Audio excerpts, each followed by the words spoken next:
Hello folks, and welcome to our February 2025 Market Chats video. I'm Rodney Hathaway, Chief Investment Officer here at Waukesha State Bank Wealth Management. The markets have gotten off to a bumpy start so far this year, as well as movements in interest rates. We are in positive territory, however, with the S&P 500 up almost 4%. The yield on the U.S. Treasury bond, 10-year Treasury bond, has backed off to about 4.5%, but had been as high as close to 5% just last month. Recent inflation data that was released came in a little bit higher than expected, and with a strong economic backdrop, we believe that the chance of a Fed rate cut this year has been taken off the table. President Trump, however, is still stumping for lower interest rates. However, we believe the Fed staying on the sidelines will actually be received positively by investors.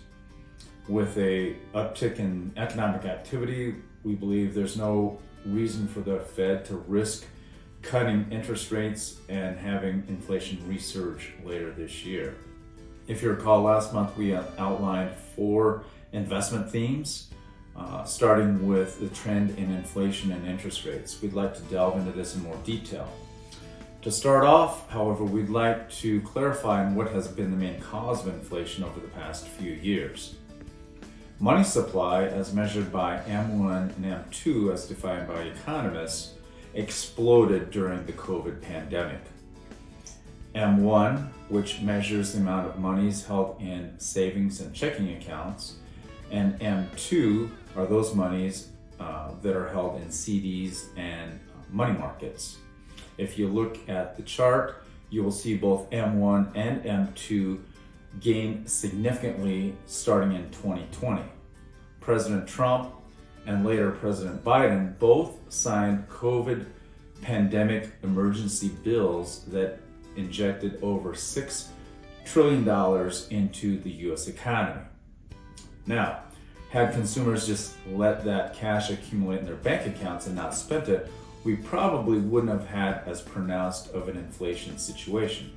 However, with free monies flowing to consumers from the government, people bought lots of stuff. Things like cars, boats, campers, Peloton bikes, toilet paper, and thus demand for these products spiked.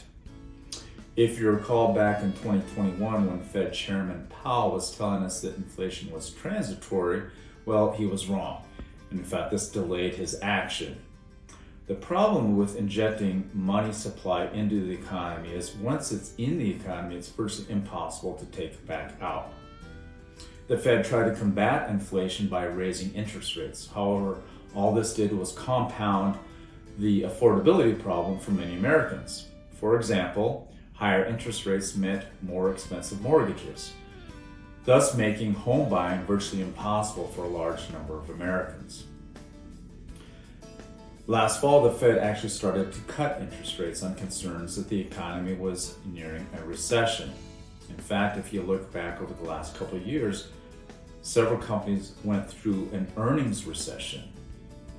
This earnings recession was masked by the fact that a very small handful of large companies had growth. These large companies, now known as the Magnificent Seven, companies like Google, Microsoft, Nvidia, Netflix, Tesla, masked that earnings recession that we saw. However, more recently in the last few months, we've seen a rebound in revenue and earnings growth for a number of these smaller to medium-sized companies that have been lagging over the past few years. There's been a marked uptick in business sentiment as well as commitments to large capital projects. This uptick in activity, we believe, is the beginnings of a new economic cycle, and therefore the risk of a prolonged recession has greatly faded.